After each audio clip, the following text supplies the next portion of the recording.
हाँ तो दोस्तों, एक आधे दिन के गैप के बाद मैं घर पे अपने प्रॉपर सिस्टम के साथ बैठा हुआ हूँ। ये एक बहुत ही पावरफुल सेटअप है मेरे पास यहाँ पे, जिसमें मैं बड़ा कंफर्टेबली नैंड फ्लैश के केसेस को करता हूँ। तो अरविंद गुप्ता जी का जो सोनी का फॉर्मेटेड कार्ड था, वो मैंने आपको पिछले पार्ट ए में सारा ओवरऑल दिखाया कि मतलब उसके बारे में बातें की। अब वो केस मेरे पास इस जगह पे मेरे टूल के ऊपर लगा हुआ है। ये रहा, ये देखिए आप, ये टूल के ऊपर वो मैंने लगा दिया है उसको, और ये डिवाइस अभी लगा हुआ है। और यहाँ मेरे पीसी के अंदर इसका जो टूल के अंदर हम इसके ऊपर काम कर रहे हैं वो यहाँ विजुअल है। मैं थोड़ी देर के बाद ये वीडियो बनाना बंद करूंगा और ओवरऑल आपको यहाँ से रिकॉर्डिंग करके स्क्रीन पे केस के बारे में समझाते हैं, और फिर इसको क्लोज करेंगे और पार्ट बी खत्म करेंगे। तो आपको ये आइडिया हो जाएगा कि सोनी के फॉर्मेटेड कार्ड्स की डाटा रिकवरी बिल्कुल पॉसिबल है, मगर अगर उसके अंदर कोई मॉडर्न मैथमेटिकल इक्वेशन वाली ईसीसी करेक्शन है जैसे एलडीपीसी वगैरह, वो वाले कार्ड्स की सपोर्टिंग अभी नहीं है टूल्स के अंदर। तो चलिए यहां पर चलते हैं और थोड़ा केस को देखते हैं और अंडरस्टैंड करते हैं। काफी काम किया था हमने टीम के साथ इस केस के ऊपर।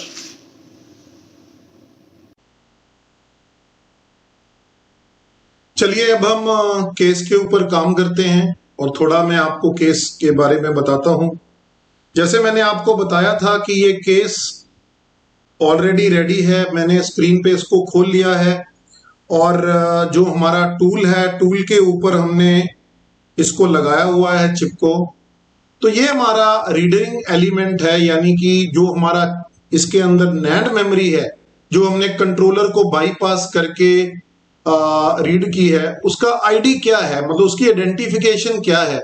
तो अगर हम मेमोरी चिप रीड में जाके ओके का बटन दबाएंगे तो वो मेमोरी को रीड करेगा, और यहां पर हमारे को बताता है कि 1 0 1 2 4 क्रिस्टल्स में आईडी आ रही है। ये वाला तोशिबा का ये आइडेंटिफायर के साथ ये कॉन्फ़िगरेशन है इसकी। तो ये कॉन्फ़िगरेशन ऑलरेडी मैंने पहले ही स्टोर करके रखी हुई है, तो इस वजह से हम इस बारी save and close, read memory chip और रीड आईडी नहीं करेंगे। हम सिर्फ कैंसिल का बटन दबा के बाहर निकल जाएंगे, क्योंकि ये इसके साथ जुड़ा हुआ है। अब आप मेरे माउस की मूवमेंट को ध्यान से देखना। मैंने आपको बताया था कि इस चिप के अंदर 4 पार्ट है। एक पार्ट ये है, दूसरा पार्ट ये है, तीसरा पार्ट ये है और चौथा पार्ट ये है।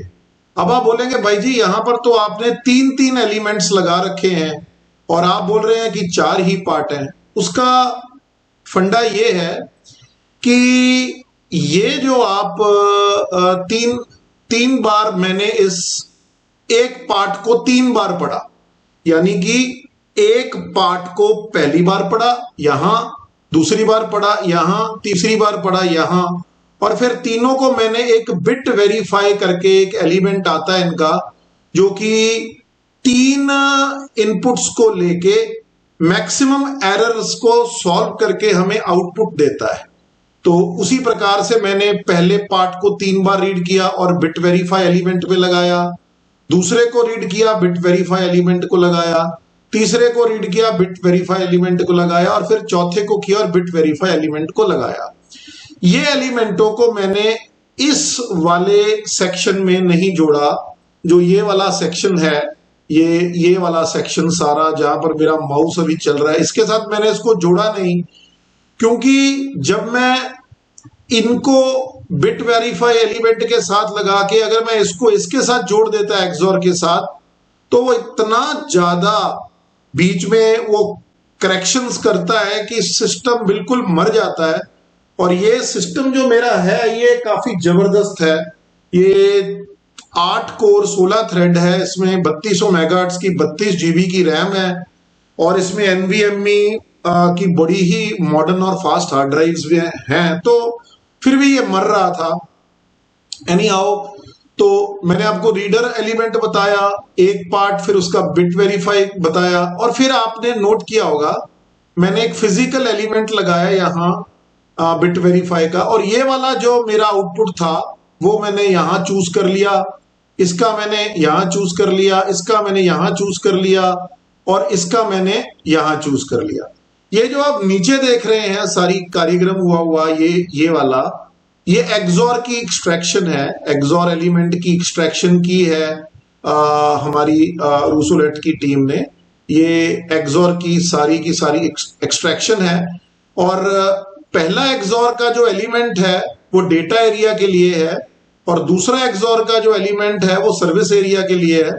फिर उसकी पेयरिंग की है, और उसी प्रकार से चारों पार्ट्स को हमने दोनों एक्सॉर्स के बीच में से लेते हुए पेयरिंग करते हुए एक यूनाइट वाले एलिमेंट में लगाया है।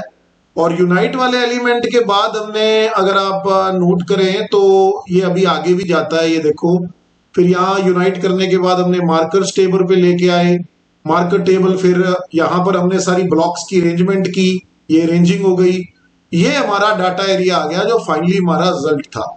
तो अगर हम इस डाटा एरिया की अभी इंस्पेक्शन करते हैं, आप यहाँ देखो, मैं पहले ये मार्कर्स टेबल का दोबारा क्रिएट करता हूं इसको, और फिर अब हमारा डाटा एरिया आएगा। ये देखो, ये हमारा डाटा एरिया आ गया है सारा ऐसे करके। तो कई बार जहां पर सफेद है आप देख रहे होंगे, ये बहुत छोटे छोटे यहाँ पर पॉइंट्स हैं। तो ये जो पॉइंट्स हैं ये हमारे बिट एरर्स हैं। तो बिट एरर्स के कारण ही ये केस नहीं हो रहा। तो उसके बाद में ये जो डेटा का एरिया है, इसको डबल क्लिक करने के बाद मैंने क्या किया, इसका जो डंप है सारा वो मैंने एक्सट्रैक्ट किया। जैसे मैं यहां जाऊंगा और बोलूंगा डंप व्यू, और मैं डंप को एक जगह पे मतलब सेव ऑल करके इस डंप को मैं स्टोर कर सकता हूं एक जगह पे। और फिर मैंने अपने data recovery, logical data recovery softwares के साथ इसके ऊपर काम किया, मगर कोई सेंस नहीं बना उसका। मैं आपको थोड़ा सा वो दिखाना चाहता हूं कि क्या था। देखिए, ये जो एक्चुअल डाटा का फोल्डर देख रहे हैं, इसकी अगर प्रॉपर्टी चेक करें तो ये वो डाटा है जो अरविंद जी ने फॉर्मेटिंग करने के बाद लगा दिया, और कुछ भी हम इसके ऊपर नहीं कर पाए। इस केस के ऊपर हमने काफी इसके अंदर R&D मारी, बट बात नहीं बनी। सो ये केस बेसिकली LDPC की एरर करेक्शन होने की वजह से एक तरीके से फेल हो गया ये प्रोजेक्ट हमारा। तो सोनी के कैमरास में अगर modern error correction mathematical formulas हैं, जैसे या इक्वेशंस हैं, जैसे LDPC है या कोई और मॉडर्न है, वो नहीं आज की डेट में हो पा रही है, मगर अगर पुरानी BCH टाइप है तो वो हो पा रही है। आप खुद ही देखिए कितना काम किया है हम लोगों ने इस केस के ऊपर, हमने और डेवलपर ने कितनी इसके अंदर हमने वायरिंग की, क्या क्या हमने काम किया। तो इस प्रकार से काफी मेहनत की है हमने इसके ऊपर। So friends, I'm sure that you will like this video and understand what is going on in the world as far as recovering these Sony formatted SD cards are concerned, especially when they come with LDPC or newer kind of error correction. As of today, it is not possible to do them because of so many bit errors, but I'm sure that if any of the three teams which produces the tools are able to crack this mathematical equation and reverse engineer it, very soon we will be able to do these kind of cases. So if you have cases like these, my advice would be that you power up these SD cards after every 15 days so that the memory contents don't vanish off from the SD cards. Yes, if you don't use your SD card for a long time, there is a very big chance that you will not be able to see any data inside them, or you will get a lot of bit errors even while normal reading. So it is better that you power up these cards once or twice in a month and preserve these cases with you till the time the LDPC or some newer kind of error correction mathematical equations are not reverse engineered and cracked, and we are not able to correct the bit errors. On that note, this is your host Amarbeer, and if you have not subscribed to my channel, please visit my channel Chandigarh Data Recovery. I do very informative videos on data recovery.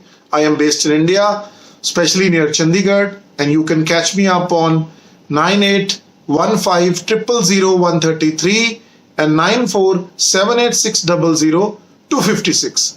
See you guys.